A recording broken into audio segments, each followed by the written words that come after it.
Hello बच्चों, कैसे हो आप लोग। और हम लोगों ने लास्ट लेक्चर में पढ़ा था इलेक्ट्रिक रेजिस्टेंस के बारे में, रेजिस्टिविटी के बारे में, और उसके बेसिस पे जो हम लोगों ने कुछ क्वेश्चंस भी देखे थे। एंड एज वेल एज हम लोग ये भी देखा था कि जो रेजिस्टेंस होता है, ठीक है, कोई भी कंडक्टर का, वो किन किन फैक्टर्स पे डिपेंड करता है। जो रेजिस्टिविटी होती है वो किन किन फैक्टर पे डिपेंड करती है। आज हम लोग जो सीखने वाले हैं वो बहुत ही इंपॉर्टेंट है, इलेक्ट्रिसिटी का जो बहुत इंपॉर्टेंट लॉ है जिसको हम लोग बोलते हैं ओम्स लॉ। क्या है हमारा, बोलो, ओम्स लॉ।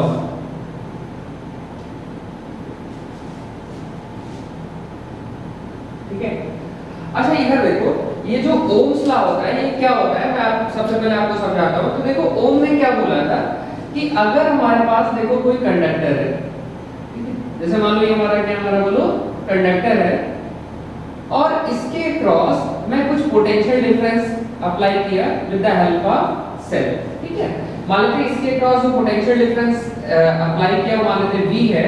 ठीक है, तो अब देखो जैसे इसमें इसके क्रॉस में पोटेंशियल डिफरेंस आप अप्लाई करोगे तो इसमें क्या होगा, बोलो, करंट फ्लो होना शुरू कर देगा। मान लेते इसमें जो करंट फ्लो होना शुरू किया वो कितना है हमारा, बोलो, I है। ठीक है, यानी ये कंडक्टर था, इसके क्रॉस हमने पोटेंशियल डिफरेंस सेटअप किया V with the help of cell. तो जैसे इसके अंदर पोटेंशियल डिफरेंस अप्लाई करेंगे इसके अंदर क्या फ्लो होना शुरू कर देगा, करंट फ्लो होना शुरू कर देगा। ठीक है, तो ओम्स ने क्या देखा, ओम्स ने क्या किया था, ये जो पोटेंशियल डिफरेंस था, ठीक है, उसने क्या किया, ये जो कंडक्टर था उसके टेंपरेचर जो है वो फिक्स रखा है, यानी कांस्टेंट रखा। फिर क्या किया उन्होंने, ये जो पोटेंशियल डिफरेंस है इसको उन्होंने क्या किया, बोलो, चेंज किया। ठीक है, तो जब उन्होंने पोटेंशियल डिफरेंस ये चेंज किया तो पोटेंशियल डिफरेंस चेंज होने से ये उनको पता चला कि करंट भी क्या कर रहा है, बोलो, चेंज कर रहा है। ठीक है, लेकिन उनको एक सबसे इंपॉर्टेंट बात ये पता चली कि देखो, ठीक है, V चेंज कर रहे हैं, पोटेंशियल डिफरेंस चेंज कर रहे हैं, तो I हमारा क्या कर रहा है, बोलो, करंट क्या कर रहा है, चेंज कर रहा है। बट उन्होंने ये पाया कि जो रेशियो है किसका, बोलो, पोटेंशियल डिफरेंस का, जो इसके क्रॉस उन्होंने अप्लाई किया था, और इसके अंदर जो करंट फ्लो कर रहा था I, वो हमेशा क्या था हमारा, बोलो, कांस्टेंट था। और वो जो कांस्टेंट था उसको हम बोलते हैं electric resistance of the conductor. ठीक है, सो ओम्स लॉ की अगर आप बात करोगे तो ओम्स लॉ ने क्या लॉ दिया था, उन्होंने बोला कि अगर कोई भी कंडक्टर है उसका टेंपरेचर अगर कांस्टेंट है, यानी इसका टेंपरेचर अगर हमारा कांस्टेंट है, तो जो V by I का, यानी अगर इसका टेंपरेचर कांस्टेंट है तो जो इसके क्रॉस में अप्लाइड पोटेंशियल होगा, ठीक है, और इसके अंदर जो करंट होगा वो हमेशा क्या होगा हमारा, बोलो, कांस्टेंट होगा। ठीक है, अच्छा, ये जो कांस्टेंट है उस कांस्टेंट को उन्होंने नाम दिया रेजिस्टेंस ऑफ द कंडक्टर। ठीक है, तो यानी V by I जो है ये हमारा क्या, हमारा, बोलो, R के बराबर है। R क्या हमारा, बोलो, रेजिस्टेंस ऑफ द कंडक्टर के बराबर है। ठीक है, तो ओम्स लॉ की अगर आप बात करोगे तो ओम्स लॉ अगर आप लिखोगे, कहीं लिखने को आएगा तो आप लिखोगे at constant temperature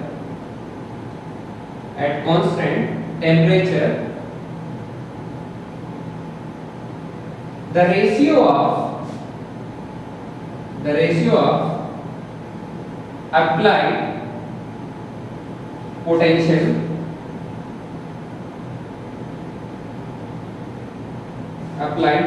difference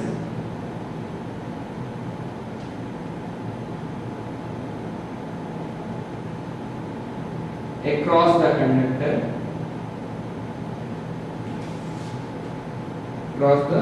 conductor and current through the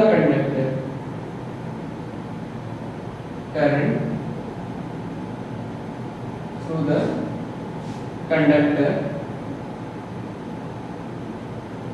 is always constant।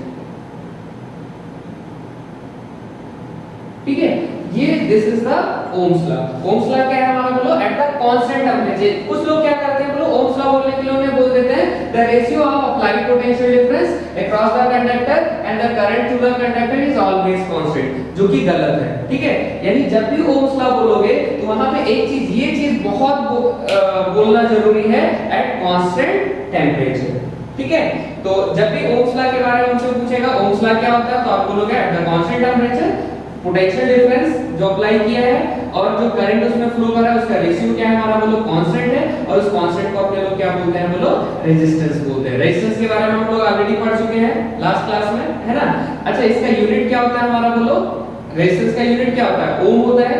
तो देखो ये क्या है हमारा पोटेंशियल डिफरेंस है, पोटेंशियल डिफरेंस का यूनिट क्या होता है हमारा बोलो वोल्ट होता है। करंट क्या है हमारा, करंट का यूनिट क्या होता है एंपियर होता है। तो देखो वोल्ट पर एंपियर जो होगा वो किसके बराबर होगा, ओम के बराबर होगा, 1 ओम के बराबर होगा, जो मैंने आपको बताया था, ठीक है। तो प्लीज यहाँ पे ध्यान रखना, ठीक है। अच्छा अब देखो यहाँ पे क्या पूछा जाता है, एक चीज पूछा जाता है यहीं से, डेफिनेशन ऑफ 1 ओम। 1 ओम का डेफिनेशन क्या है, व्हाट इज बाय 1 ओम, ठीक है। तो 1 ओम का डेफिनेशन देखो क्या है, तो यहां से ध्यान से देखो 1 ओम का 1 ओम का डेफिनेशन की मैं बात कर रहा हूं यहां पे, ठीक है। तो 1 ओम का डेफिनेशन देखो क्या होगा, तो आपने देखा कि V by I जो है उसका रेशियो क्या है हमारा बोलो कांस्टेंट है, किसके बराबर है हमारा बोलो R के बराबर, जब टेंपरेचर कांस्टेंट है। तो एक बात हो गया यानी R इक्वल्स टू कितना हो गया हमारा बोलो V by क्या हो गया हमारा I हो गया। अच्छा अगर V यानी यहाँ पे V का मतलब है पोटेंशियल डिफरेंस से है अक्रॉस द कंडक्टर, अगर V का वैल्यू हम लोग 1 वोल्ट ले लें, कितना ले लें, V का वैल्यू 1 वोल्ट ले लें, और ये जो करंट I है इसका वैल्यू अगर हम लोग 1 एंपियर ले लें, कितना ले लें बोलो 1 एंपियर ले लें, तो यहाँ पे R का अगर मैं वैल्यू निकालूं तो R इक्वल्स टू क्या V by I, V कितना है हमारा बोलो 1 वोल्ट, और ये हमारा I कितना है हमारा बोलो 1 क्या हमारा बोलो एंपियर, और वोल्ट पर एंपियर क्या हमारा बोलो 1 ओम के बराबर, यानी R will be equals to कितना हो जाएगा हमारा बोलो 1 ओम के बराबर हो जाएगा। तो इसका मतलब ये हुआ अगर 1 ओम कहीं पे डिफाइन करना है तो देखो कैसे डिफाइन होगा कि अगर कोई कंडक्टर है उसके अक्रॉस आप जो पोटेंशियल डिफरेंस अप्लाई करें कितना हमारा बोलो 1 वोल्ट का, और अगर उस कंडक्टर में करंट जो है हमारा 1 एंपियर की है तो उस कंडक्टर का जो रेजिस्टेंस होगा वो किसके बराबर होगा हमारा बोलो 1 ओम के बराबर होगा। तो 1 ओम का डेफिनेशन आप आसानी से लिख सकते हैं, कैसे क्या लिखेंगे बोलो, if we apply the potential difference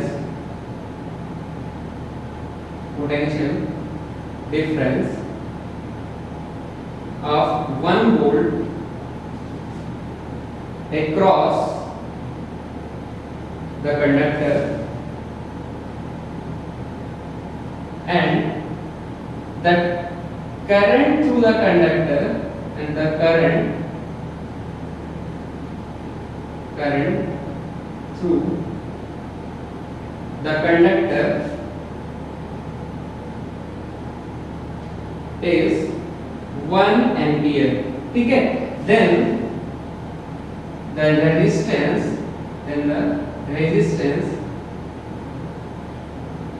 of the conductor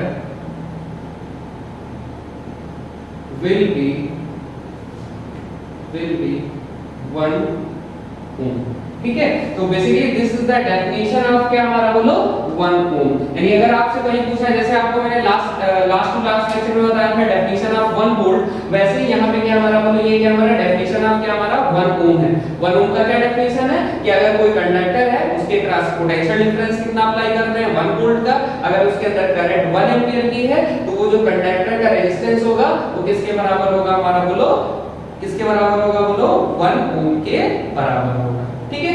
चलो अभी हम लोगों ने क्या सीखा, बेसिकली ओम्स लॉ सीखा। ओम्स लॉ क्या था, कांस्टेंट टेंपरेचर पे V और I का जो रेशियो होता है हमेशा क्या होता है हमारा बोलो कांस्टेंट होता है, और वो कांस्टेंट किसके बराबर होता है बोलो रेजिस्टेंस के बराबर होता है, ठीक है। तो चलो देखते हैं कि इस कांसेप्ट पे कैसे कैसे हम लोग क्या कहते हैं क्वेश्चन बना सकते हैं, कैसे कैसे क्वेश्चन पूछे जाते हैं, मैं आपको बताता हूँ, ठीक है। तो देखो क्या है,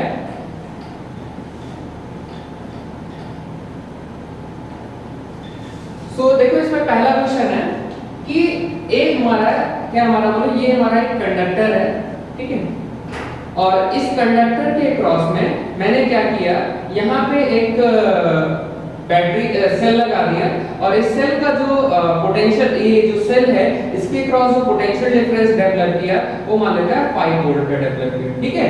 और ये जो हमारा कंडक्टर है इसका जो रेजिस्टेंस है वो हमारा है, इस कंडक्टर का रेजिस्टेंस जो हमारा है 2 ओम है, कितना हमारा बोलो 2 ओम है, और हमसे पूछा जा रहा है कि ये जो कंडक्टर है इसके अंदर कितना करंट फ्लो करेगा, यानी आपको पूछा क्या है हमारा, बोलो I का वैल्यू कितना होगा। तो अभी देखो मैंने आपको बताया था कि कोई भी कंडक्टर है उसके पास जो अप्लाइड पोटेंशियल है, आपको अभी मैंने बताया कि V और I का जो रेशियो होता है वो क्या होता है, हमेशा बोलो कांस्टेंट होता है, किसके बराबर होता है, R के बराबर होता है, ठीक है।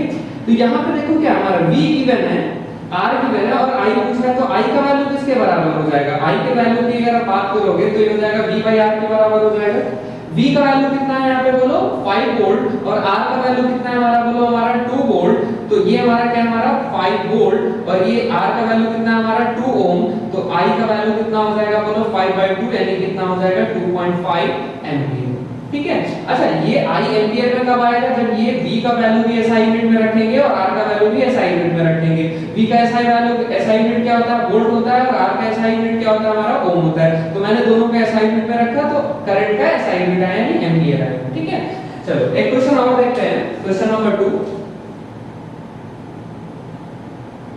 देखो क्वेश्चन नंबर 2 क्या कह रहा है कि ये जो हमारा एक कंडक्टर है, ठीक है, मतलब ये हमारा कंडक्टर है और इस कंडक्टर में जो है, इस कंडक्टर के क्रॉस मैं एक बैटरी अप्लाई करके रखा हूं, ये बैटरी अप्लाई करके रखा हूं, लेट्स सपोज 2 वोल्ट का, ठीक है, मतलब एक सेल अप्लाई करके रखा, सेल लगाया, इसके क्रॉस पोटेंशियल डिफरेंस लगाया 2 वोल्ट का, ठीक है। और ये जो 2 वोल्ट का मैं पोटेंशियल डिफरेंस में लगाया, इसकी वजह से जो इसमें करंट फ्लो करके जा रही है वो मान लेते हैं हमारा 2 एम्पीयर की करंट फ्लो करके जा रही है। कितनी एम्पीयर की करंट, 2 एम्पीयर की करंट फ्लो करके जा रही है। तो ये जो हमारा कंडक्टर है इसका रेजिस्टेंस जो R होगा इसका क्या वैल्यू होगा, ये हमसे पूछा है। तो एक बात बताओ, अभी फिर वही कहानी, यहाँ पे क्या किया मैंने, देखो ये कंडक्टर के क्रॉस, कोई भी कंडक्टर के क्रॉस जो पोटेंशियल डिफरेंस होता है, जो करंट होता है उसका रेशियो कांस्टेंट होता है, ओम्स लॉ की अगर आप बात करोगे तो यहाँ पे देखो क्या हमारा, बोलो यानी R का वैल्यू पूछा है, V का वैल्यू कितना है गिवन है, तो कितना पोटेंशियल डिफरेंस अप्लाई किया गया है, बोलो 2 वोल्ट और कितना करंट जा रहा है हमारा, बोलो 2 एम्पीयर की करंट जा रही है। तो 2/2 कैंसिल करोगे क्या हो जाएगा हमारा, बोलो 1 और वोल्ट पर एम्पीयर क्या होता है हमारा, बोलो ओम होता है, यानी रेजिस्टेंस कितना हो जाएगा हमारा, बोलो 1 ओम हो जाएगा, ठीक है। एक दूसरा वेरिएशन हो सकता है। एक और क्वेश्चन इसमें पूछा जाता है, ठीक है, क्वेश्चन नंबर 3 देखो, बहुत आसान सा क्वेश्चन है, ठीक है। क्वेश्चन 3 क्या है कि भाई ये हमारा क्या है, हमारा बोलो कंडक्टर है, ठीक है, और इस कंडक्टर में देखो क्या बोला जा रहा है कि ये कोई एक हम सेल लगाए, इसका पोटेंशियल कितना हमारा V है जो कि हमें पता नहीं है, लेकिन इस सेल के लगाने से इसके अंदर जो करंट है वो 1.5 एम्पीयर की करंट फ्लो होना शुरू की और ये जो कंडक्टर था इसका रेजिस्टेंस जो था ये हमारा लेट्स सपोज 4 ओम, कितना था हमारा, बोलो 4 ओम था। तो ये पूछा गया है कि जो कंडक्टर है इसके क्रॉस जो मैंने सेल लगाया है ये कितने वोल्ट का होगा, ये हमसे पूछा गया है। फिर वही कहानी, क्या हमारा बोलो V/I का रेशियो क्या होता है, कांस्टेंट होता है, R के बराबर होता है। तो बताओ V का वैल्यू किसके बराबर हो जाएगा, I * R के बराबर होगा। I का वैल्यू कितना है हमारा, बोलो 1.5 एम्पीयर और R का वैल्यू कितना है हमारा, बोलो 4 क्या हमारा ओम। तो क्या हो जाएगा 1.45 * 4 कितना 6 एम्पीयर, ये क्या हमारा ओम, ओम क्या होता है हमारा वोल्ट पर एम्पीयर होता है, एम्पीयर एम्पीयर कैंसिल हो जाएगा, क्या हो जाएगा हमारा, बोलो 6 वोल्ट आ गया, ठीक है। तो ऐसे ढेर सारे क्वेश्चन पूछे जा सकते हैं आपसे, ठीक है, तो आप करिएगा। एक थोड़ा सा अच्छा क्वेश्चन है, थोड़ा सा अच्छा क्वेश्चन है, मैं आपसे पूछता हूं, ठीक है। आप प्लीज इसको स्क्रीन पॉज करके इस क्वेश्चन को आप सॉल्व करिए, फिर देख बता मैच करेंगे कि आपका आंसर क्या है और मेरा आंसर क्या है, ठीक है। चलो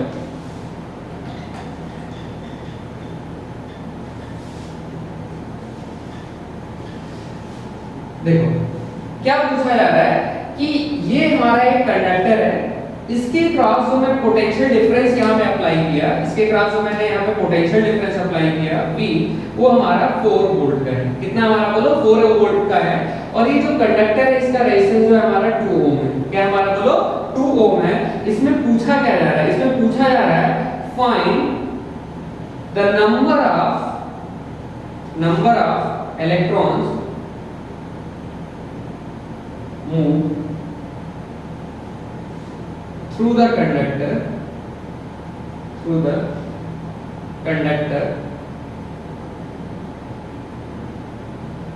in 5 सेकंड, ठीक है। हमसे क्या पूछा जा रहा है कि बोलो ये जो कंडक्टर है इसके क्रॉस में 5 सेकंड में कितने इलेक्ट्रॉन मूव किए होंगे। तो एक बात बताओ, देखो यहाँ पे हमें पता क्या है, हमें क्या निकालना है, number of electron move through this conductor in 5 second. अच्छा देखो हमें यहाँ पे गिवन क्या है, तो हमें देखो इस कंडक्टर का रेजिस्टेंस गिवन है R कितना हमारा बोलो 2 ओम। इस कंडक्टर का हमारा क्या गिवन है बोलो, इस कंडक्टर के पास कितना पोटेंशियल डिफरेंस लगा है वो गिवन है 4 वोल्ट। तो हम क्या कर सकते हैं, इस कंडक्टर में कितना करंट फ्लो करेगा I, उसका वैल्यू पता लगा सकते हैं। अच्छा I का वैल्यू अगर मैं पूछूं तो I का वैल्यू क्या हो जाएगा भाई, ओम्स लॉ लगाओगे, क्या होता है हमारा बोलो V by I equals to क्या होता है कांस्टेंट यानी R के बराबर, यानी I इक्वल्स टू कितना हो जाएगा V by R के बराबर हो जाएगा। V का वैल्यू कितना है हमारा 4 वोल्ट, R का वैल्यू कितना है हमारा बोलो 2 ओम के बराबर है, यानी I का वैल्यू कितना हो जाएगा बोलो 2 एंपियर के बराबर हो जाएगा। ठीक है, I 2 एंपियर आ गया। अब देखो I पता चल गया, तो इससे हम लोग क्या कर सकते हैं, I से हमें पूछा जा रहा है कि मतलब हमें तो यहाँ से I पता चला, हमें निकालना क्या है, नंबर ऑफ इलेक्ट्रॉन्स निकालने हैं। तो एक बात बताओ, अगर इस वायर में यानी इस वायर में कितना करंट फ्लो करेगा बोलो 2 एंपियर की करंट फ्लो करेगी। तो एक बात बताओ 2 एंपियर की अगर इसमें करंट फ्लो करेगी तो हम एक बात पता लगा सकते हैं कि इस वायर में कितने इलेक्ट्रॉन मूव कर रहे हैं, वो बाद में देखेंगे, लेकिन ये बता सकते हैं कि इस कंडक्टर में कितना कूलम्ब चार्ज फ्लो करके गया होगा इन 5 सेकंड। क्योंकि आपको पता ही है कि जो I होता है किसके बराबर होता है, Q by T के बराबर होता है। तो Q का जो वैल्यू हो जाएगा किसके बराबर हो जाएगा, I इंटू क्या हो जाएगा T के बराबर हो जाएगा। अच्छा करंट कितना जा रहा है इसमें हमारा बोलो, करंट कितना जा रहा है हमारा 2 एंपियर की करंट जा रही है। कितने टाइम में पूछा है मैं बोलो इन 5 सेकंड, यानी T का वैल्यू कितना हो गया 5 सेकंड, I एम्पियर में, टाइम सेकंड में, तो ये जो Q है यानी ये भी दोनों SI यूनिट में वैल्यूज मैंने पुट किया, तो Q का भी SI यूनिट यानी कूलम्ब निकल के आएगा, यानी Q कितना हो जाएगा बोलो 10 कूलम्ब, यानी 5 सेकंड में कितना चार्ज फ्लो करके गया होगा इस वायर में 10 कूलम्ब का। और हमें पूछा क्या है, नंबर ऑफ इलेक्ट्रॉन्स, तो आपको पता ही है कि Q चार्ज फ्लो करके गया है, तो Q इक्वल्स टू क्या होता है N into E के बराबर होता है। N क्या है बोलो नंबर ऑफ इलेक्ट्रॉन्स, यानी अगर कहीं से Q चार्ज फ्लो करके गया है इसका मतलब कितने इलेक्ट्रॉन फ्लो करके गया, तो एक इलेक्ट्रॉन पे चार्ज कितना E होता है, तो N into E किसके Q के बराबर होगा, तो N का वैल्यू कितना हो जाएगा Q by E के बराबर हो जाएगा। Q का वैल्यू कितना है हमारा बोलो, Q का वैल्यू है 10 कूलम्ब। E का वैल्यू कितना है हमारा बोलो, E का वैल्यू कितना होता है बोलो 1.6 into 10 to the power क्या होता है हमारा -90। अच्छा इसको ऊपर लेके चले जाओ तो क्या हो जाएगा बोलो 10, और ये देखो ये डेसिमल हटाओ ये 100 हो जाएगा, यानी 100 डिवाइड बाय 16 इनटू क्या हो जाएगा 10 टू द पावर क्या हो जाएगा 90। अगर आप यहाँ पे इसको कैंसिल करोगे तो ये कितना हो जाएगा 6 पॉइंट क्या हो जाएगा हमारा बोलो 25, यानी कितना हो जाएगा 6.25 into 10 to the power 90 electrons. यानी अगर मैं पूछूं इस वायर से 5 सेकंड में कितने क्या कहते हैं हमारे इलेक्ट्रॉन मूव करके गए होंगे, तो कितने इलेक्ट्रॉन मूव करके गए होंगे बोलो 6.25 into 10 to the power 19 electrons. ठीक है, तो ऐसे क्वेश्चंस आपको पूछे जा सकते हैं जो प्रीवियस थ्योरी से रिलेट करके, ठीक है, तो आप उनको आंसर करिए। ठीक है, चलो अब हम लोग क्या करते हैं,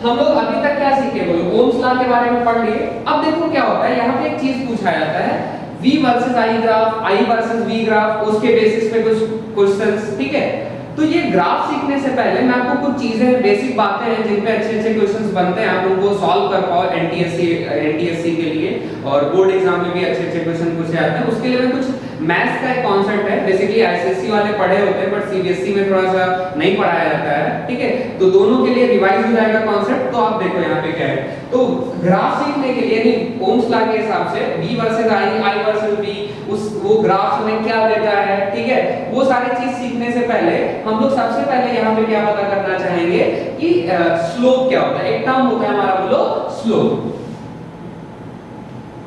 ठीक है, तो ये स्लोप का मतलब क्या होता है ध्यान से समझना आप लोग। ठीक है, आप लोगों ने ट्रिग्नोमेट्री तो पढ़ा ही होगा, sin theta cos theta tan theta. ठीक है, तो अब देखो क्या है स्लोप, देखो क्या होता है। तो जैसे मान लो कि ये हमारा क्या है y एक्सिस है, ठीक है, this is y axis and this is क्या हमारा बोलो x एक्सिस। जैसे मान लो कि ये कोई एक लाइन है, दिस इज स्ट्रेट लाइन, ठीक है, और इस लाइन का हमें क्या बताना है, स्लोप बताना है। तो स्लोप का मतलब देखो क्या होता है, तो एक बात देखो, इस लाइन को अगर मैं एक्सटेंड करूंगा तो देखो ये जो लाइन है ये पॉजिटिव x डायरेक्शन से कितना एंगल बना रहा है हमारा, बोलो ये पॉजिटिव x डायरेक्शन से ये जो लाइन है वो हमारा बना रहा है लेट्स सपोज थीटा एंगल। कितना एंगल बना रहा है, बोलो थीटा एंगल बना रहा है। तो एक बात बताओ, यानी ये वाला एंगल भी क्या होगा हमारा, बोलो थीटा ही होगा, ठीक है ना।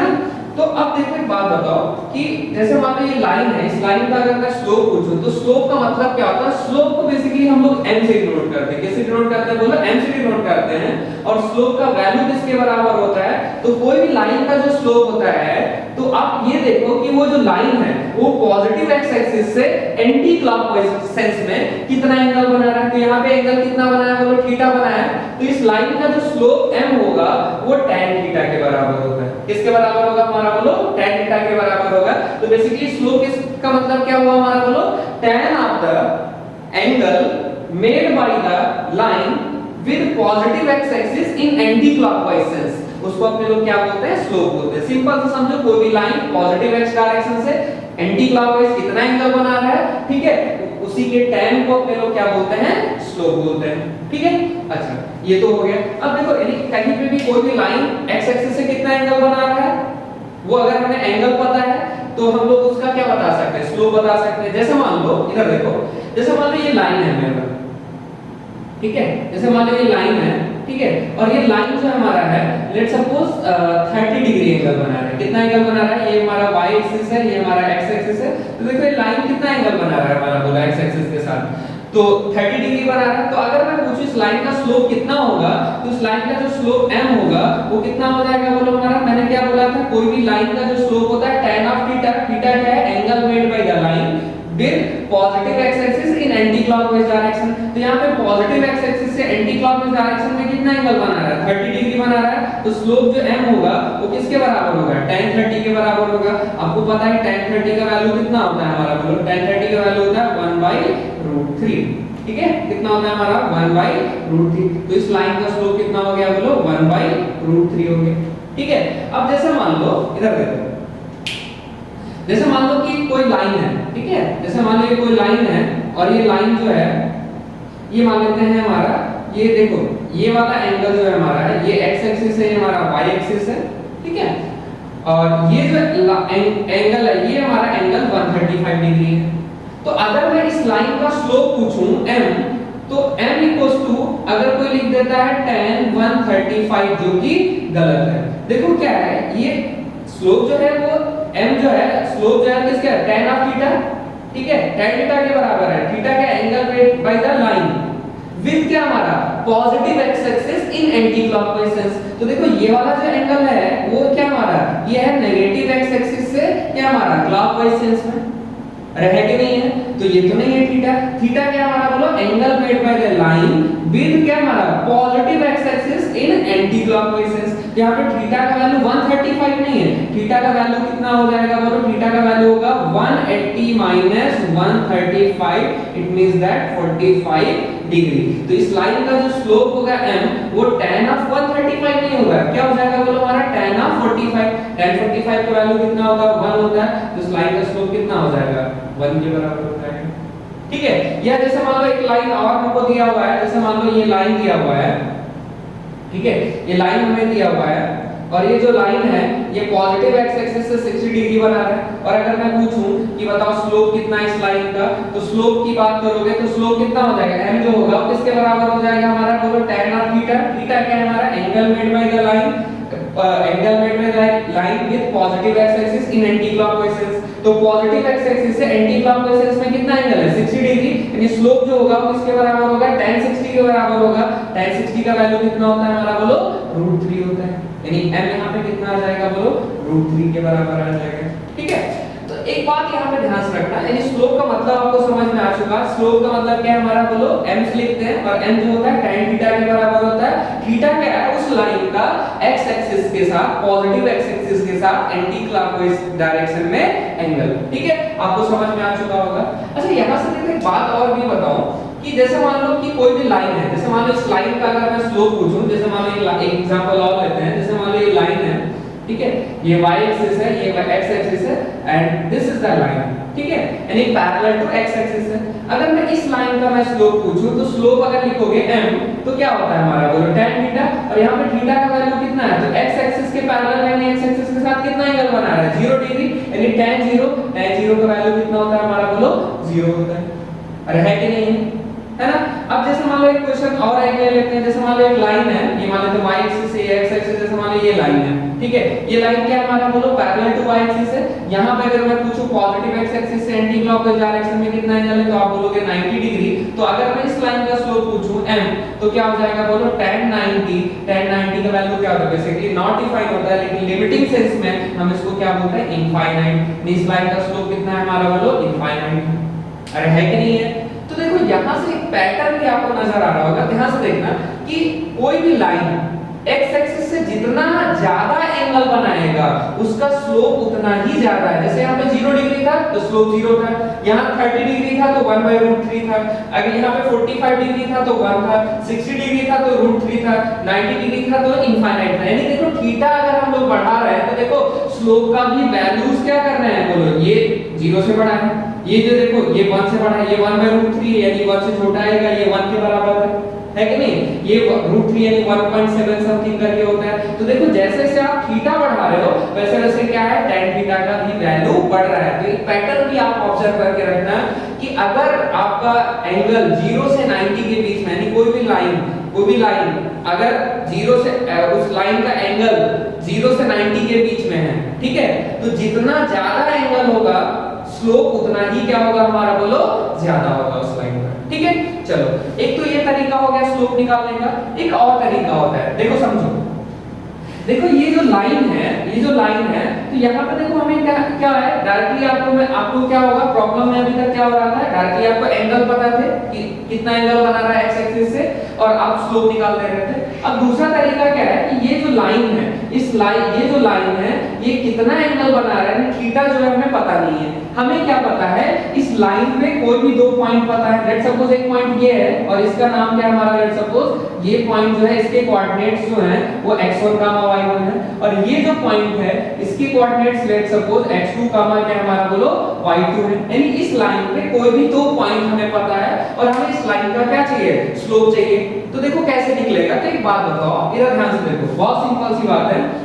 देखो एक बात तो, अगर मैं यहाँ पे इस चीज को ऐसे मान सकते हैं, यहाँ से इसमें परपेंडिकुलर ड्रॉप करो, यहाँ पे एक ऐसे परपेंडिकुलर ड्रॉप करो, और ये इस पॉइंट से x एक्सिस के पैरेलल यहाँ पे लाइन ड्रॉ करो, तो ये लाइन जो है ये x एक्सिस के पैरेलल है। तो अगर मान लिया ये देखो, अगर ये लाइन जो है ये x एक्सिस के से लेट्स सपोज एंगल थीटा बना रहा है, जो कि हमें गिवन नहीं है, तो ये थीटा है, तो ये वाला एंगल भी क्या होगा हमारा, थीटा होगा। अच्छा, इसके कोऑर्डिनेट, ये जो पॉइंट है इसका कोऑर्डिनेट कितना है हमारा, x1, y1 है। अच्छा, इसका कोऑर्डिनेट x1, y1 है, इसका मतलब ये हुआ कि ये जो लेंथ है ये किसके बराबर है, x1 के बराबर है, और ये वाला लेंथ किसके बराबर है, बोलो y1 के बराबर है ना। यानी this much length is equals to x1 and this much length is equals to y1। अच्छा, इसके कोऑर्डिनेट x2, y2 है, इसका मतलब ये हुआ कि ये वाला जो लेंथ है, ये वाला लेंथ x2 के बराबर है, और ये वाला लेंथ किसके बराबर है हमारा, y2 के बराबर है।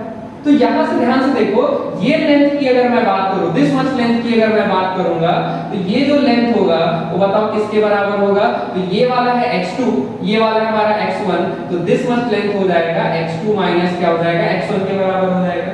फिर ध्यान से देखो, ये वाला लेंथ जो है, ये वाला लेंथ y1 के बराबर है, यानी ये वाला लेंथ भी किसके बराबर होगा, y1 के बराबर होगा, और ये वाला लेंथ किसके बराबर है, y2 के बराबर है। यानी ये है y2 के बराबर, ये है y1 के बराबर, तो ये किसके बराबर होगा हमारा, अगर मैं आपसे पूछूं तो this will be equals to y2 minus y1 के बराबर होगा। अच्छा, इस लाइन का अगर स्लोप पूछूं, अगर थीटा गिवन होता तो आप tan थीटा लिखते, जो कि हमें गिवन नहीं, हमें पॉइंट्स गिवन है, x1, y1 और x2, y2 गिवन है। तो आप ध्यान से देखो, ये आपको एक राइट एंगल ट्रायंगल दिख रहा होगा, this is a right angle triangle. तो कोई भी राइट एंगल ट्रायंगल में अगर हम tan थीटा लिखते हैं तो tan थीटा क्या होता है, परपेंडिकुलर डिवाइड बाय बेस होता है। तो क्या इस राइट एंगल ट्रायंगल में क्या हमें परपेंडिकुलर पता है, बिल्कुल पता है। क्या हमें बेस पता है, बिल्कुल पता है। तो बताओ tan थीटा का वैल्यू अगर मैं लिखूंगा तो क्या हो जाएगा, परपेंडिकुलर यानी y2 minus y1 divide by base, base किसके बराबर है हमारा, x2 माइनस x1 के बराबर। तो क्या इस लाइन का स्लोप पता चल गया? बिल्कुल पता चल गया। यानी स्लोप को भी लाइन का निकालने के लिए हमारे पास दो तरीके हैं, या तो अगर आप उस लाइन का एंगल पता है x एक्सिस के साथ तो tan थीटा कर देंगे, अदरवाइज उस पे कोई भी दो पॉइंट अगर पता है तो क्या कर देंगे y2 y1 divide by x2 x1 कर देंगे। Basically change in y coordinates divide by change in x coordinates हमें क्या दे देगा? स्लोप दे देगा। ठीक है, चलो तो हमें स्लोप के बारे में पता चल चुका है। अब देखो नेक्स्ट चीज क्या है? Equation of straight line. ठीक है, ये सारी चीजें आप मैथ्स वाले सर आपको पढ़ाएंगे अच्छे से डिटेल में, बट हम लोग थोड़ा सा विजुअलाइजेशन के लिए मतलब जो ग्राफ्स हैं बिना रटे हुए उनका जो रिजल्ट है क्या देता है वो सारी चीज बिना रटे हुए हम लोग समझ के कर पाए, इसलिए मैं आपको समझा दे रहा हूं। नेक्स्ट हमारा है equation of a straight line. Equation of a straight line. ठीक है, मतलब कोई भी स्ट्रेट लाइन है उसका क्या इक्वेशन होता है। ठीक है, इक्वेशन का मतलब देखो क्या होता है। इक्वेशन का मतलब समझो बेसिकली, जैसे मान लो ये हमारा कोई ग्राफ है, लेट्स सपोज ये y वर्सेस x ग्राफ है, और ये वाला ग्राफ जो है, देखो ये वाला ग्राफ जो है this is the straight line, यानी कोई भी स्ट्रेट लाइन है इसका हमें क्या लिखना है? बोलो इक्वेशन लिखना है। तो कोई भी स्ट्रेट लाइन का जो इक्वेशन का मतलब बेसिकली होता है y जो है, कोई भी ग्राफ का इक्वेशन का मतलब ये होता है कि वो जो ग्राफ का जो मतलब ग्राफ का जो y कोऑर्डिनेट है वो x पे कैसे डिपेंड कर रहा है। ठीक है, उसी चीज को अपने लोग क्या बोलते हैं? इक्वेशन बोलते हैं। तो देखो कोई भी स्ट्रेट लाइन, जैसे मान लो ये स्ट्रेट लाइन है, इस स्ट्रेट लाइन का जो इक्वेशन होता है वो होता है हमारा y इक्वल्स, यानी इसमें जो y होगा वो किसके बराबर होगा? mx प्लस c के बराबर होगा। किसके बराबर होगा? y जो होगा mx प्लस c के बराबर होगा। यहाँ पे जो m है, m जो होता है वो हमारा स्लोप होता है। m क्या है हमारा? बोलो स्लोप है। और c क्या है? y इंटरसेप्ट है। जैसे मान लो ये जो लाइन है ये y एक्सिस को कितना इंटरसेक्ट, कितना पोर्शन कट कर रहा है? दिस वन पोर्शन, तो this is the y intercept. ठीक है, तो m यानी कोई भी स्ट्रेट लाइन का जो इक्वेशन होता है वो क्या है हमारा? बोलो mx प्लस c के बराबर होता है। m क्या होता है हमारा? बोलो स्लोप होता है। और जो c होता है वो हमारा क्या होता है? बोलो y इंटरसेप्ट, यानी y एक्सिस के कितने ओरिजिन से कितने पोर्शन को वो कट कर रहा है। This is the y intercept. ठीक है, यानी ये स्ट्रेट लाइन का हमारा इक्वेशन होता है। अच्छा इधर देखो, अगर मैं पूछूं, अगर देखो जैसे मान लो अगर मैं पूछूं कि एक लाइन है, जैसे मान लो कोई भी इक्वेशन, अगर आपको कोई भी इक्वेशन है, जैसे मान लो स्ट्रेट लाइन का इक्वेशन क्या है? y = mx + c होता है, m क्या होता है? स्लोप होता है, c क्या होता है हमारा? बोलो y इंटरसेप्ट होता है। तो जैसे मान लो अगर मैं बोलूं कि एक लाइन है y = x, इसका इक्वेशन ड्रॉ करके, मतलब इसका ग्राफ बना करके दिखाओ, y वर्सेस x ग्राफ बनाओ। तो देखो क्या होता है, ये y = x क्या हमारा? बोलो ये किससे मैच कर रहा है? देखो अगर इसका ग्राफ बनाना है तो देखो इसको अगर इससे मैच करोगे तो देखो ये क्या स्ट्रेट लाइन, यानी क्या ये इक्वेशन जो है y = mx + c से मैच कर रहा है? बिल्कुल मैच कर रहा है। जहां पे m का वैल्यू कितना है हमारा? 1 है, और c का वैल्यू अगर आप बात करोगे तो यहां पे जैसे इस इक्वेशन को अगर लिखोगे तो इसको हम ऐसे लिख सकते हैं, देखो इस इक्वेशन को हम ऐसे लिख सकते हैं y = 1 * x + 0, यानी अगर हम इस चीज को y = mx + c से कंपेयर करेंगे तो यहां पे m का वैल्यू कितना हो जाएगा? 1 हो जाएगा, और c का वैल्यू कितना हो जाएगा? 0 हो जाएगा। यानी ये जो स्ट्रेट लाइन है इसका स्लोप 1 है। अगर स्लोप 1 का मतलब क्या हुआ कि अगर स्लोप 1 है तो m = क्या लिख सकते हो? यहाँ पे m = क्या होता है हमारा? बोलो tan थीटा के बराबर होता है। m का वैल्यू कितना? 1 है, तो 1 = tan थीटा, यानी tan थीटा का वैल्यू 1 है, यानी थीटा का वैल्यू कितना हो गया हमारा? बोलो 45 डिग्री हो गया। यानी इस लाइन को अगर मैं यहाँ पे प्लॉट करने के लिए बोलूं तो देखो आप क्या बोलोगे? ये जो इक्वेशन है, यानी ये जो इक्वेशन है, ये जो स्ट्रेट लाइन है, ये क्या है हमारा? बोलो इसका स्लोप, मतलब इस लाइन जो है वो x एक्सिस के साथ कितना एंगल बना रहा है? बोलो पॉजिटिव x एक्सिस के साथ 45 डिग्री बना रहा है, और y एक्सिस के कितने पोर्शन को कट कर रहा है? 0, यानी ये y इंटरसेप्ट कितना है? 0। इसका मतलब क्या हुआ? ये लाइन कहां से पास करेगी? बोलो ओरिजिन से पास करेगी, और ये लाइन जो होगा कितना एंगल बनाएगी? बोलो 45 डिग्री बनाएगी। ठीक है, अच्छा एक बात बताओ, अगर मैं बोला कि एक स्ट्रेट लाइन है y = ऐसे √3 * x है, इसका ग्राफ प्लॉट करके दिखाओ, तो आप क्या करोगे? ये इसका ग्राफ अगर हमें प्लॉट करना है तो देखो ये किसके स्टैंडर्ड इक्वेशन से मैच कर रही है? तो जाहिर सी बात है इस चीज को हम ऐसे लिख सकते हैं y = √3 * x + 0, यानी क्या ये y = mx + c से मैच कर रहा है? बिल्कुल मैच कर रहा है। तो मतलब ये हुआ कि ये जो लाइन है, ये जो इक्वेशन है, ये किसको रिप्रेजेंट करेगा? स्ट्रेट स्ट्रेट लाइन को रिप्रेजेंट करेगा और उस स्ट्रेट लाइन का जो स्लोप यानी m होगा वो कितना होगा √3 होगा और उसका y इंटरसेप्ट कितना होगा 0। m √3 होने का मतलब क्या हुआ बोलो tan थीटा का वैल्यू √3 है यानी थीटा का वैल्यू tan थीटा √3 है यानी थीटा का वैल्यू कितना होगा 60 डिग्री होगा है ना। तो यानी इसका मतलब क्या हुआ ये जो लाइन ये जो इक्वेशन है ये स्ट्रेट लाइन को रिप्रेजेंट कर रहा है क्योंकि स्ट्रेट लाइन के स्टैंडर्ड फॉर्म से मैच किया है और ये जो स्ट्रेट लाइन है वो x एक्सिस के साथ पॉजिटिव x एक्सिस के साथ कितना एंगल बनाएगा 60 डिग्री बनाएगा और उसका y इंटरसेप्ट कितना होगा हमारा 0 होगा यानी स्ट्रेट लाइन y इंटरसेप्ट 0 होने का मतलब वो ओरिजिन से पास कर रहा है और उसका x एक्सिस के साथ एंगल कितना है हमारा बोलो 60 डिग्री है।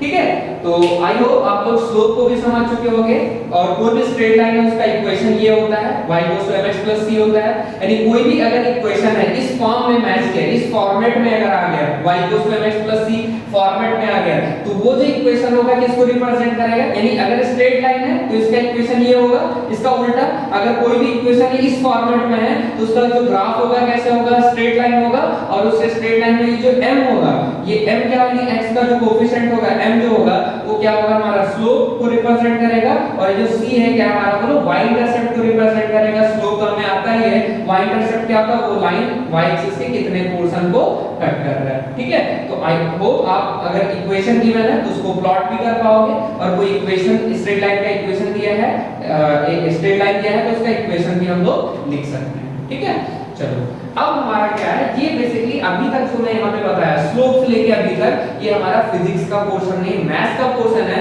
बट हमें फिजिक्स में ग्राफ को समझने के लिए ये सारी चीजें हमें आनी चाहिए। ठीक है चलो तो अपने लोग जो काम की चीज है जो हम लोग सीखने वाले थे जिसके लिए इतना हम मेहनत किए उसको शुरू करते हैं स्टार्ट करते हैं। तो प्लीज आप लोग हेडिंग डालो V वर्सेस I ग्राफ। ठीक है V वर्सेस I ग्राफ।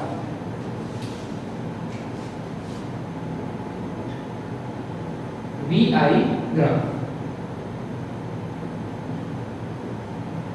अच्छा इधर देखो यानी आपको क्या करना है V versus I graph. V versus I graph का मतलब ये हुआ अगर मैं बोल रहा हूं कि Y वर्सेस जैसे मैं बोला A वर्सेस B ग्राफ करूं तो A वर्सेस B ग्राफ का मतलब ये होता है कि A को आपको y एक्सिस पे प्लॉट करना है और B को कहां पे प्लॉट करना है हमारा बोलो x एक्सिस पे प्लॉट करना है। तो यहां पे मैंने क्या बोला V वर्सेस I ग्राफ तो V वर्सेस I ग्राफ का मतलब क्या हुआ कि जो V है उसको y एक्सिस पे प्लॉट करना है और ये जो I है इसको x एक्सिस पे हमें प्लॉट करना है। ठीक है तो देखो ये y एक्सिस हो गया ये हमारा x एक्सिस हो गया y एक्सिस पे हमें v को प्लॉट करना है और x एक्सिस पे हमें क्या करना है बोलो I को प्लॉट करना है। ठीक है अब एक बात समझो ठीक है ये कॉमन सा चीज है स्कूल में डायरेक्टली ऐसे ग्राफ बना देते हैं और आप रट लेते हो रटने की जरूरत है हम लोग समझ लेते हैं। जब भी कोई भी चीज का हमें ग्राफ पूछा जाए कि इसका ग्राफ ड्रॉ करो तो जैसे हमें पूछा कि V versus I graph draw करके बताओ तो V versus I graph draw करने का मतलब V वर्सेस I ग्राफ तभी हम ड्रॉ कर सकते हैं जब V और I में हमें क्या पता हो रिलेशन पता हो। तो V और I में रिलेशन क्या होता है हमारा बोलो अभी मैंने आपको सिखाया था ओम्स लॉ में क्या मैंने बताया था कि अगर टेंपरेचर कांस्टेंट है तो V/I जो होता है उसका रेशियो कांस्टेंट होता है और किसके बराबर होता है हमारा बोलो रेजिस्टेंस ऑफ द कंडक्टर यानी R के बराबर होता है। तो अगर हमें V और I में रिलेशन निकालना है V और I का ग्राफ ड्रॉ करना है तो V और I में क्या रिलेशन है V R इनटू क्या है हमारा बोलो I के बराबर आ गया।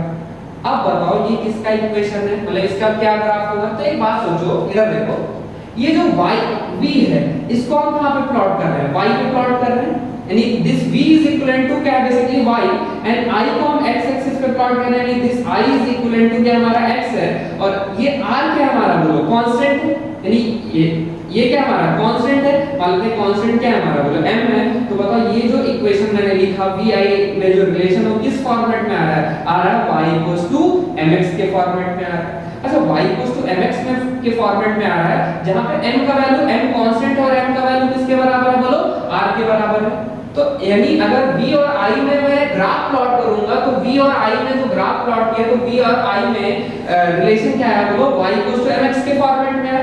अच्छा अभी मैंने सिखाया था आपको कि y mx c जो होता है कोई भी इक्वेशन अगर इस फॉर्मेट में लिखी हुई है y mx c के फॉर्मेट में हम लोग लिख सकते हैं तो वो इक्वेशन क्या रिप्रेजेंट करता है स्ट्रेट लाइन को रिप्रेजेंट करता है जहां पे m जो होता है स्लोप होता है और c क्या होता है y इंटरसेप्ट होता है। तो यहां पे भी देखो ये इक्वेशन किसके फॉर्मेट में आई y mx के फॉर्मेट में आई जहां पे m का वैल्यू r के बराबर है और c का वैल्यू किसके बराबर है, 0 के बराबर है। तो बेसिकली ये जो रिलेशन है v और i में जो ग्राफ होगा वो क्या आएगा बोलो, स्ट्रेट लाइन आएगा जिसका y इंटरसेप्ट 0 होगा, यानी ओरिजिन से पास करेगा। यानी v और i का अगर मैं ग्राफ बना के यहाँ पे दिखाऊं तो v और i में जो ग्राफ होगा वो बेसिकली स्ट्रेट लाइन होगा, और स्ट्रेट लाइन कहां से पास करेगा बोलो, ओरिजिन से पास करेगा। ठीक है, अच्छा इस लाइन का अगर मैं स्लोप पूछूं, इस लाइन का अगर मैं स्लोप निकालूं, यानी v वर्सेस i ग्राफ अगर हम ड्रॉ किए हैं, तो अगर मैं यहाँ पे इस v वर्सेस i ग्राफ अगर ड्रॉ करेंगे तो v वर्सेस i ग्राफ क्या आएगा, स्ट्रेट लाइन आएगा। और स्ट्रेट लाइन जो आएगा उसका अगर मैं हम स्लोप पूछें, ठीक है, स्लोप यानी हमारा क्या, हमारा बोलो m पूछे, तो ये जो m होगा यानी स्लोप की अगर मैं बात करूं, यानी v वर्सेस i ग्राफ का स्लोप, स्लोप ऑफ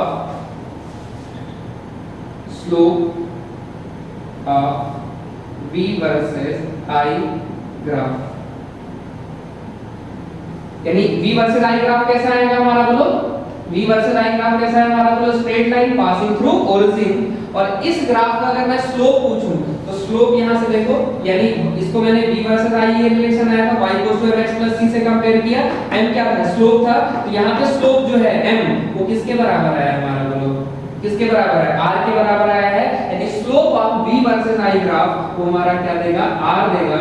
r का मतलब क्या हमारा बोलो, रेजिस्टेंस के बराबर होगा। ठीक है, तो प्लीज इस बात को ध्यान रखना कि अगर कहीं पे भी हम लोग क्या कर रहे हैं बोलो, v versus i graph plot कर रहे हैं, तो v वर्सेस i ग्राफ क्या आएगा बोलो, स्ट्रेट लाइन आएगा ओम्स लॉ के हिसाब से, और वो जो हमारा होगा v वर्सेस i ग्राफ होगा स्ट्रेट लाइन होगा, ओरिजिन से पास करेगा, और उसका जो स्लोप होगा वो किसके बराबर होगा बोलो, रेजिस्टेंस के बराबर होगा।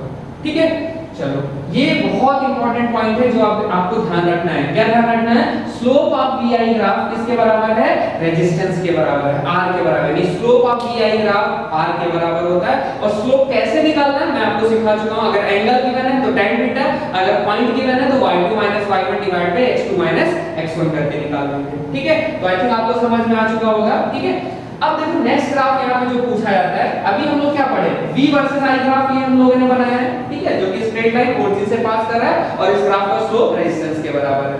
ठीक है, अच्छा अब देखो नेक्स्ट क्या है। अच्छा यहाँ पे चलो क्वेश्चन भी कर लेते हैं। इधर देखो क्वेश्चन क्या है, देखो इस पे देखो कैसे कैसे क्वेश्चन पूछे जाते हैं।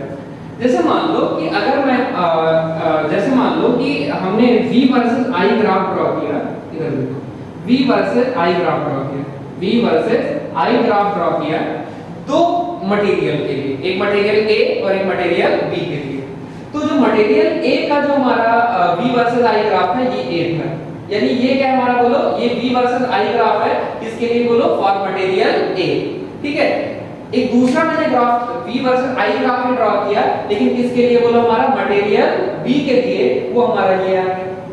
ठीक है, अगर मैं ये पूछूं कि A और B में से किसका रेजिस्टेंस ज्यादा है, तो आप कैसे बताओगे। तो अभी देखो मैंने बताया था कि कैसे graph v versus i graph अगर हमें गिवन है, तो v वर्सेस i ग्राफ हमें क्या देता है हमारा बोलो, v वर्सेस i ग्राफ का जो स्लोप होता है वो हमें क्या देता है बोलो, रेजिस्टेंस देता है ना। इसका मतलब जितना ज्यादा, अगर मैं पूछूं इन दोनों में से किसका रेजिस्टेंस ज्यादा है, तो जिसका स्लोप ज्यादा होगा उसका r क्या होगा, ज्यादा होगा।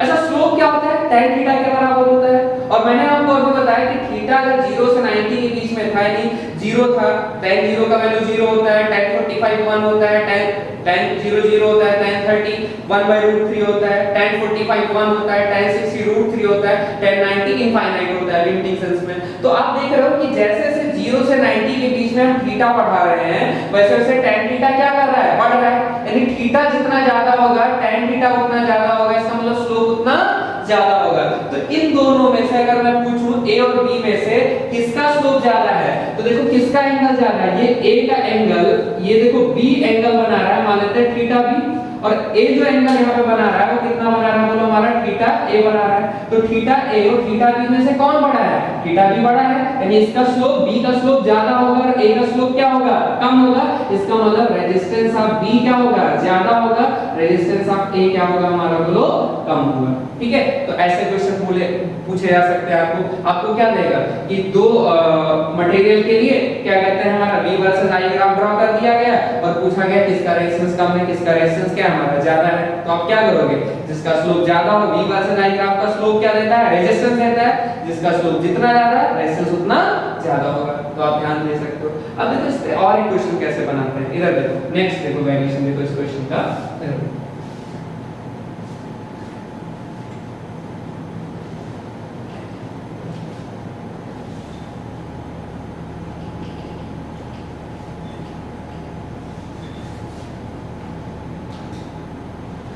जैसे मान लो कि हमारे पास दो कंडक्टर थे, ठीक है, एक हमारा x था और एक हमारा क्या था y था। दिस इज x, मतलब एक दो कंडक्टर थे x एंड y, उनके लिए मैंने v versus I graph plot किया। कोई भी v वर्सेस I ग्राफ क्या हमारा बोलो, v versus I graph plot किया और हमें स्ट्रेट लाइन मिला। ये जो ग्राफ है वो x के लिए बना और ये जो एंगल बना रहा था x एक्सिस के साथ ये 30 डिग्री बना रहा था। और ये जो हमारा v वर्सेस I ग्राफ था ये y के लिए मिला और ये जो x एक्सिस के साथ एंगल बना रहा था वो 60 बना रहा था। हमसे क्या पूछा गया कि जो रेजिस्टेंस जो कंडक्टर x है और कंडक्टर y है, कंडक्टर x का जो रेजिस्टेंस है वो rx है और कंडक्टर y का रेजिस्टेंस कितना है हमारा बोलो ry है। हमसे पूछा गया फाइंड rx by ry, यानी x का रेजिस्टेंस और y का जो रेजिस्टेंस है उसका रेशियो पूछा गया कि क्या होगा। तो बहुत ही सिंपल है। अभी देखो मैंने आपको बताया था इस क्वेश्चन को कैसे करेंगे। तो आपको मैंने बताया था कि कोई भी कंडक्टर कोई भी अगर आपको मतलब v वर्सेस I ग्राफ कहीं पे गिवन है तो v वर्सेस I ग्राफ का जो स्लोप होता है वो हमें क्या देता है, रेजिस्टेंस देता है ना। तो अगर मैं पूछूं x का रेजिस्टेंस कितना होगा यानी rx की अगर मैं बात करूंगा तो rx कितना हो जाएगा हमारा बोलो, rx कितना हो जाएगा बोलो, इस ये वाला लाइन है इसका स्लोप, इस लाइन का स्लोप कितना होगा, तो ये लाइन देखो x एक्सिस के साथ कितना एंगल बना रहा है 30 डिग्री बना रहा है। यानी rx जो होगा किसके बराबर होगा, tan 30 के बराबर होगा। tan 30 का वैल्यू कितना होता है हमारा बोलो 1/√3 के बराबर होता है। अगर मैं पूछूं ry पूछूं तो ry क्या है हमारा, मतलब ry कैसे निकलेगा बोलो, रेजिस्टेंस ऑफ y कैसे निकलेगा। तो y कंडक्टर के लिए v वर्सेस I ग्राफ ये है, तो v versus I graph given है y कंडक्टर के लिए, तो इसका स्लोप निकालेंगे। इसका स्लोप कितना होगा, तो देखो ये लाइन कितना एंगल बना रहा है 60 डिग्री बना रहा है। तो ry किसके बराबर होगा बोलो हमारा tan 60 के बराबर हो जाएगा। tan 60 का वैल्यू किसके बराबर होता है, √3 के बराबर होता है। तो अगर मैं पूछूं rx by ry कितना होगा तो rx by ry जो होगा वो किसके बराबर हो जाएगा हमारा बोलो, rx का वैल्यू कितना है बोलो 1/√3 होल डिवाइड बाय ry कितना है हमारा बोलो √3, यानी क्या हो जाएगा 1/√3 तो नीचे आ जाएगा, √3 into √3 कितना आ जाएगा 1/3 आ गया। तो दिस इज द आंसर। ऐसे क्वेश्चन पेपर कर सकते हो। फिर देखो एक और वेरिएशन इस पे कैसे बनता है, ध्यान से देखो क्या है हमारा बोलो। देखो क्या बोला गया कि एक ही कंडक्टर था A, ठीक है, कोई भी कंडक्टर था A, उसके लिए हमने क्या किया बोलो v वर्सेस I ग्राफ खींचा। क्या खींचा, v वर्सेस I ग्राफ खींचा बट एट डिफरेंट टेंपरेचर। यानी एक मान लेते हैं ये कंडक्टर था, इसके क्रॉस जो मैंने पोटेंशियल डिफरेंस अप्लाई किया, जो करंट आया, ठीक है, उसका मैंने ग्राफ प्लॉट किया। आपको पता है और ग्राफ प्लॉट किया किस पे, डिफरेंट टेंपरेचर पे। यानी A का ही मैंने क्या किया बोलो, v versus I graph plot किया एट डिफरेंट टेंपरेचर और हमें मिला T1 टेंपरेचर पे ये मिला, एट T1 टेंपरेचर ये v वर्सेस I ग्राफ मिला, ठीक है। एट टेंपरेचर T2 ये वाला हमारा v वर्सेस I ग्राफ मिला, एट टेंपरेचर T3 ये वाला हमारा v वर्सेस I ग्राफ मिला। और हमसे पूछा जा रहा है कि ये जो टेंपरेचर है T1 T2 T3 इनको इंक्रीजिंग ऑर्डर में अरेंज करो। क्या करो बोलो, arrange that these temperature T1 T2 T3 in increasing order. अब ये देखो कुछ लोग तो पूरा बेहोश हो जाएंगे, भैया ये ग्राफ से टेंपरेचर कैसे रिलेट करेंगे, मतलब कैसे अरेंज करेंगे हम लोग। तो बहुत ही सिंपल सी बात है। अच्छा एक बात बताओ, यानी ये तीनों ग्राफ किसके लिए, एक ही कंडक्टर का ग्राफ है लेकिन डिफरेंट टेंपरेचर पे है। अच्छा एक बात बताओ, ये T1 पे ये एंगल मान लेते हैं θ1 बना रहा है, ठीक है। T2 पे ये वाला एंगल कितना है, θ2 है। T3 पे ये वाला एंगल कितना है हमारा बोलो, θ3 है। तो यहाँ पे देखो ये अगर मैं पूछूं T1 टाइम यानी एट टेंपरेचर T1 ये जो V वर्सेस I ग्राफ का स्लोप है और T2 टेंपरेचर पे V वर्सेस I ग्राफ का स्लोप और T3 टेंपरेचर पे V वर्सेस I ग्राफ का स्लोप, तो आप देखोगे कि T1 टेंपरेचर पे जो स्लोप आएगा V वर्सेस I का जो स्लोप आएगा वो सबसे कम होगा और T3 टेंपरेचर पे V वर्सेस I ग्राफ का जो स्लोप आएगा सबसे ज्यादा होगा। यानी इस T1 टेंपरेचर पे रेजिस्टेंस क्या है, यानी यहाँ पे रेजिस्टेंस मान लेते हैं इसका हमारा कितना हमारा बोलो इस अच्छा इस यहाँ पे रेजिस्टेंस मान लेते हैं R1, यहाँ पे रेजिस्टेंस क्या R2, यहाँ पे रेजिस्टेंस क्या हमारा R3। तो अगर मैं पूछूं कि किस टेंपरेचर पे रेजिस्टेंस सबसे ज्यादा होगा तो सबसे ज्यादा होगा T3 पे और सबसे कम किस पे होगा T1 पे होगा और T2 पे क्या होगा यानी जो R2 है वो R3 और R1 के बीच में होगा।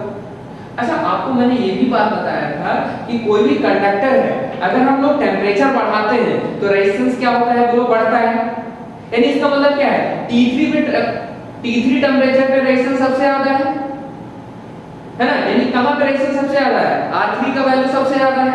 इसका मतलब क्या होगा R3 किस टेम्परेचर पे T3 पे है यानी T3 क्या होगा सबसे ज्यादा होगा, फिर उससे कम क्या होगा T2 होगा, फिर सबसे कम क्या होगा हमारा T1 होगा। यानी अगर टेंपरेचर की अगर अरेंज करने इंक्रीजिंग ऑर्डर में अगर अरेंज करने के लिए बोला तो सबसे कम रेजिस्टेंस कब आता है T1 पे, फिर उससे ज्यादा किस पे T2 पे, फिर सबसे ज्यादा किस पे T3 पे है। इसका मतलब क्या हुआ बोलो टेंपरेचर बढ़ाने से रेजिस्टेंस बढ़ता है। देखो रेजिस्टेंस क्या कर रहा है बोलो बढ़ रहा है, यानी यहाँ इन तीनों में रेजिस्टेंस इसके पास सबसे ज्यादा इसके पास सबसे कम, यानी यहाँ पे टेंपरेचर सबसे ज्यादा होगा और यहाँ पे सबसे टेंपरेचर सबसे कम होगा और ये टेंपरेचर इन दोनों के बीच में होगा। यानी क्या होगा इंक्रीजिंग ऑर्डर में अगर अरेंज करना है तो T1 सबसे कम होगा, T1 से ज्यादा क्या होगा T2 होगा, फिर उससे ज्यादा क्या होगा हमारा बोलो T3 होगा। ठीक है तो आप देख सकते हो यहाँ पे। ठीक है यानी V वर्सेस I ग्राफ के कैसे कैसे क्वेश्चन बन सकते हैं मैं आपको दिखा दूंगा। अब देखो होता क्या है गलती क्या होता है हम लोग V versus I graph practice करके चले जाएंगे बट होता क्या है कभी कभी क्वेश्चन को ट्विस्ट करने के लिए वो I वर्सेस V ग्राफ दे देता है। क्या देता है बोलो I वर्सेस V ग्राफ दे देता है। तो चलो देखते हैं I वर्सेस V ग्राफ क्या है।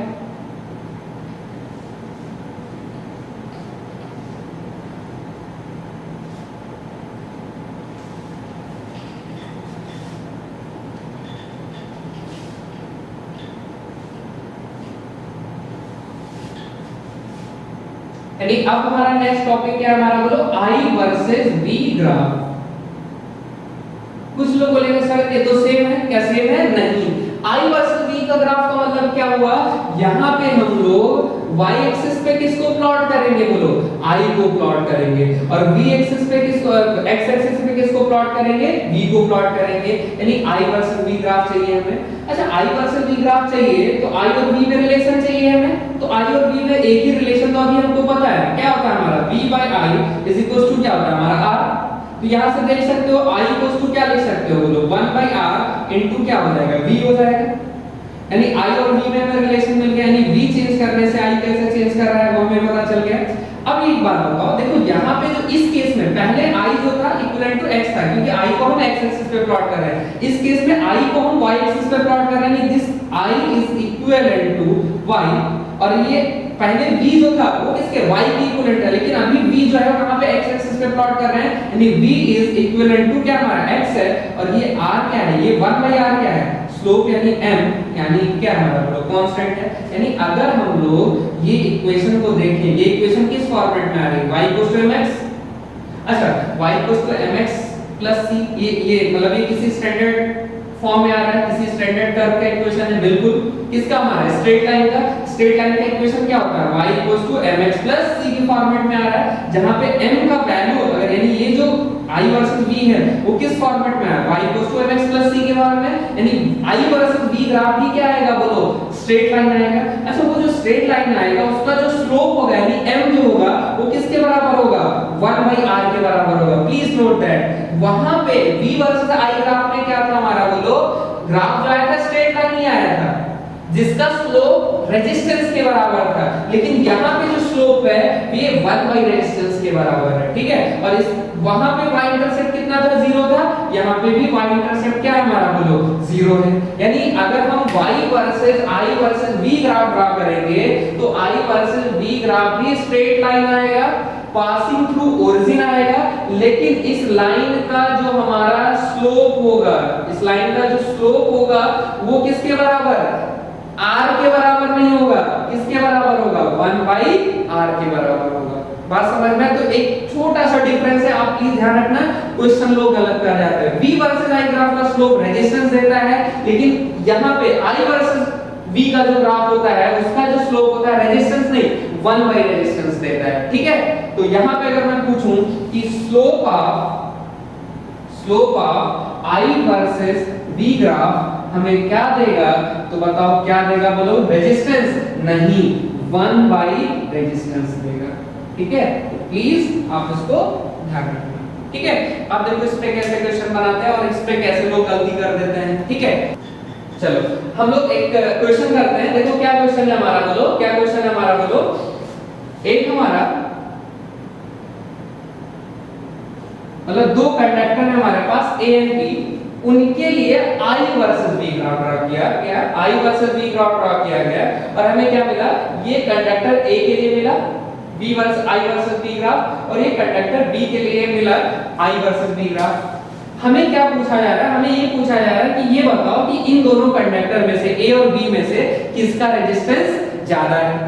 ठीक है, तो प्लीज आप आंसर करो, स्क्रीन पॉज करो और आंसर करो, खुद बताओ किसका रेजिस्टेंस, इसमें किसका रेजिस्टेंस ज्यादा होगा, क्योंकि इसी बेसिस पे, मतलब एग्जैक्टली नहीं बट एक सिमिलर कांसेप्ट है, कैसे इस क्वेश्चन को सॉल्व करते हैं मैं आपको सिखा चुका हूं, तो आप करके बताओ। ठीक है, तो चलो देखते हैं, मैच करके आंसर देखते हैं कि किन लोग आंसर सही आया। तो इधर देखो, ये जो A है, ये मान लेते हैं A जो है एंगल बना रहा है थीटा A, और B जो एंगल बना रहा है वो बना रहा है थीटा B। ठीक है, तो मैं क्या पूछ रहा हूं कि किसका रेजिस्टेंस ज्यादा होगा। तो यहाँ पे लोगों ने देखा कि यार थीटा B जो है वो ग्रेटर देन क्या हमारा, वो थीटा है। इसका मतलब क्या होगा, स्लोप ऑफ B जो होगा वो ग्रेटर देन क्या होगा, हमारा स्लोप ऑफ क्या होगा, हमारा A होगा। बिल्कुल बात सही है। ठीक है, अच्छा अब जैसे उन्होंने बोला slope of B is greater than slope of A, तुरंत क्या है, अच्छा स्लोप ज्यादा है B का, इसका मतलब B का रेजिस्टेंस ज्यादा है और A का रेजिस्टेंस क्या है हमारा, बोलो, कम है। ठीक है, कितने लोग आंसर मैच किया, और जिन जिन लोग का आंसर ये मैच किया है वो आंसर सरासर गलत है।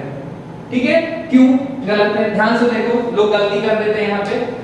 वहां पे जो मैंने किया था वहां पे V वर्सेस I ग्राफ था, तो V वर्सेस I ग्राफ था, तो V वर्सेस I ग्राफ का स्लोप रेजिस्टेंस देता था, है ना, यानी ये जो MB होता, V वर्सेस I ग्राफ होता, तो MB जो होता वो रेजिस्टेंस ऑफ B के बराबर होगा। लेकिन ये I वर्सेस B है, तो I वर्सेस B ग्राफ है, तो यहाँ पे जो स्लोप ऑफ B होगा वो क्या रेजिस्टेंस ऑफ B के बराबर होगा, नहीं, किसके बराबर होगा, 1/रेजिस्टेंस के, यानी स्लोप जो होता है रेजिस्टेंस के बराबर नहीं होता, 1/रेजिस्टेंस के बराबर होगा, यानी MB जो होगा 1/RB के बराबर होगा। इसका मतलब ये हुआ 1/RB इज ग्रेटर देन क्या हमारा, बोलो, 1/ क्या हमारा, बोलो, RA। क्रॉस मल्टीप्लाई कर लो, तो क्रॉस मल्टीप्लाई करोगे तो यहाँ पे क्या मिलेगा, क्या हमें RB ग्रेटर देन RA मिला, नहीं, क्या मिला, क्रॉस मल्टीप्लाई करो तो क्या हो जाएगा, RA इज ग्रेटर देन क्या मिला, बोलो, RB, यानी पहले वाले के एकदम अपोजिट मिला। बात समझ में आया, नहीं समझ में आया, यानी इसमें अगर मैं पूछूं किसका रेजिस्टेंस ज्यादा होगा तो B का नहीं होगा, A का ज्यादा होगा और B का कम होगा। क्यों, क्योंकि I वर्सेस B का ग्राफ का जो स्लोप होता है वो रेजिस्टेंस नहीं 1/रेजिस्टेंस देता है। ठीक है, चलो एक क्वेश्चन और कर लेते हैं इस बेसिस पे। ठीक है,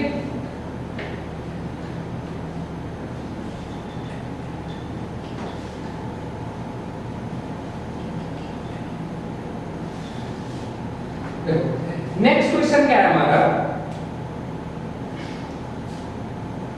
वही देखो, I versus B graph draw किया गया दो कंडक्टर के लिए, A के लिए और A हमारा क्या है, हमारा बोलो, B के लिए। A जो है वो एंगल बना रहा है हमारा, बोलो, 30 डिग्री, और B बना रहा है यहाँ पे एंगल 60 डिग्री। हमें क्या पूछा गया है, ratio of resistance of A to the resistance of B, यानी A का रेजिस्टेंस RA है, B का रेजिस्टेंस RB है, ये RA/RB का क्या पूछा हमें, बोलो, रेशियो पूछा हुआ है। तो कुछ लोग क्या करेंगे, देखो कुछ लोग क्या करेंगे, इधर ध्यान से देखो, क्या गलती करेंगे, इधर देखो। अच्छा RA निकालना है, RA, तो देखो RA का मतलब रेजिस्टेंस ऑफ A, बताओ इसका रेजिस्टेंस निकालना है, तो रेजिस्टेंस किसके बराबर होगा, इसके स्लोप के बराबर होगा। क्या सही सोच रहे हैं, नहीं, गलत सोच रहे हैं। क्यों? क्योंकि इस लाइन का जो स्लोप होगा यानी tan 30 होगा वो इसके रेजिस्टेंस के बराबर नहीं होगा, वो 1 बाई रेजिस्टेंस के बराबर होगा। क्यों? क्योंकि आपको पता है जो slope of v versus i graph resistance के बराबर होता है और slope of i versus v graph किसके बराबर होता है हमारा, बोलो 1 बाई रेजिस्टेंस के बराबर होता है। तो यानी अगर यहाँ पे मैं बात करूंगा tan 30 का, तो tan 30 बताओ किसके बराबर होगा, इसके रेजिस्टेंस के बराबर होगा, एक रेजिस्टेंस के बराबर होगा नहीं, क्योंकि I वर्सेस V ग्राफ का जो स्लोप होता है रेजिस्टेंस नहीं 1 बाई रेजिस्टेंस होता है, यानी tan 30 जो होगा 1 बाई RA के बराबर होगा, यानी RA का वैल्यू किसके बराबर हो जाएगा, 1 बाई tan 30 के बराबर होगा। अच्छा tan 30 का वैल्यू कितना होता है, 1 बाई रूट 3 होता है, तो यानी क्या हो जाएगा 1 डिवाइड बाई क्या हो जाएगा 1 बाई क्या हो जाएगा रूट 3, ये ऊपर आ जाएगा यानी किसके बराबर हो जाएगा, रूट 3 के बराबर हो जाएगा। अगर मैं Rb की भी बात करूं, B का रेजिस्टेंस निकालना है तो क्या करेंगे, B का जो Rb होगा वो tan 60 के बराबर होगा। कैसा सोचना सही है, गलत है। क्यों? क्योंकि tan 60 मतलब इस लाइन का जो स्लोप होगा वो Rb के बराबर नहीं होगा, 1 बाई Rb के बराबर होगा, क्योंकि ये I वर्सेस V ग्राफ है, प्लीज ध्यान रखना इस बात को। तो यहाँ पे अगर मैं tan 60 करूंगा यानी स्लोप ऑफ B निकालूंगा तो Rb के बराबर नहीं आएगा, ये 1 बाई Rb के बराबर होगा, because it is I versus V graph, यानी Rb का वैल्यू किसके बराबर होगा, बोलो 1 बाई tan 60 के बराबर होगा। tan 60 का वैल्यू किसके बराबर होता है हमारा, बोलो tan 60 किसके बराबर होता है, रूट 3 के बराबर, यानी Rb कितना आ गया 1 बाई रूट 3। तो बताओ Ra बाई Rb का अगर मैं वैल्यू पूछूंगा तो Ra क्या है हमारा, बोलो Ra का वैल्यू कितना है हमारा, बोलो रूट 3 और Rb का वैल्यू कितना है हमारा, बोलो 1 बाई रूट 3। तो यहाँ पे क्या आ जाएगा, क्रॉस मतलब डिवाइड करो तो Ra by Rb will be equal to root 3 ऊपर चला जाएगा, रूट 3 इनटू रूट 3 किसके बराबर होगा, 3 के बराबर आ जाएगा। ठीक है, यानी Ra बाई Rb का वैल्यू यहाँ पे कितना आ जाएगा, 3 के बराबर आ जाएगा। ठीक है, तो चलो I वर्सेस V ग्राफ क्या होता है, V वर्सेस I ग्राफ क्या होता है, इस पे क्वेश्चन कैसे बन सकते हैं वो मैं आपको दिखा रही हूँ। ठीक है, अब देखो क्या है, नेक्स्ट एक चीज होता है, क्या है,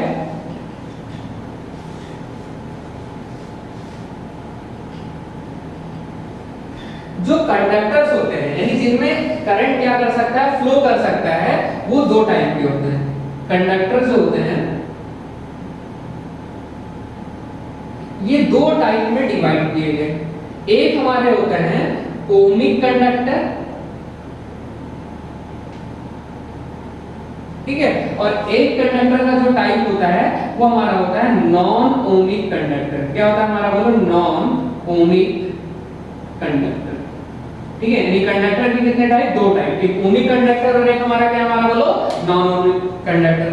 अच्छा, ओमिक कंडक्टर क्या होता है, सबसे पहला चीज ओमिक कंडक्टर जो होता है, ओमिक कंडक्टर वो कंडक्टर होते हैं जो ओम्स लॉ को फॉलो करते हैं। यानी ओमिक कंडक्टर के मतलब अगर आपसे पूछे what is by ohmic conductor, तो ओमिक कंडक्टर मतलब क्या हमारा, बोलो follow Ohm's law, Ohm's law.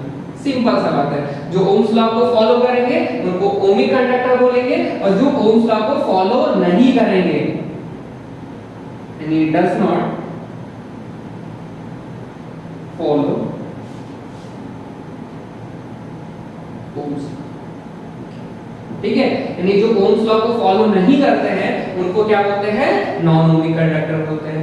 अच्छा, ओमिक कंडक्टर यानी ओम्स लॉ को अगर फॉलो करेंगे तो V वर्सेस I ग्राफ या I वर्सेस V ग्राफ क्या आएगा, बोलो स्ट्रेट लाइन आएगा, लीनियर आएगा। तो देखो जो ओमिक कंडक्टर होते हैं उनका जो ग्राफ होता है, यानी देखो, यानी पहला पॉइंट इसमें ध्यान रखना है कि जो ओमिक कंडक्टर होते हैं ओम्स लॉ को फॉलो करते हैं। अगर ओम्स लॉ को फॉलो करेंगे तो V वर्सेस I ग्राफ या I वर्सेस V ग्राफ कैसा आएगा, स्ट्रेट लाइन आएगा, है ना।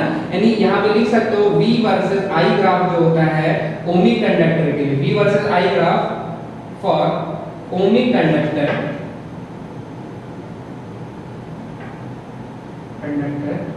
is omic conductor is straight line।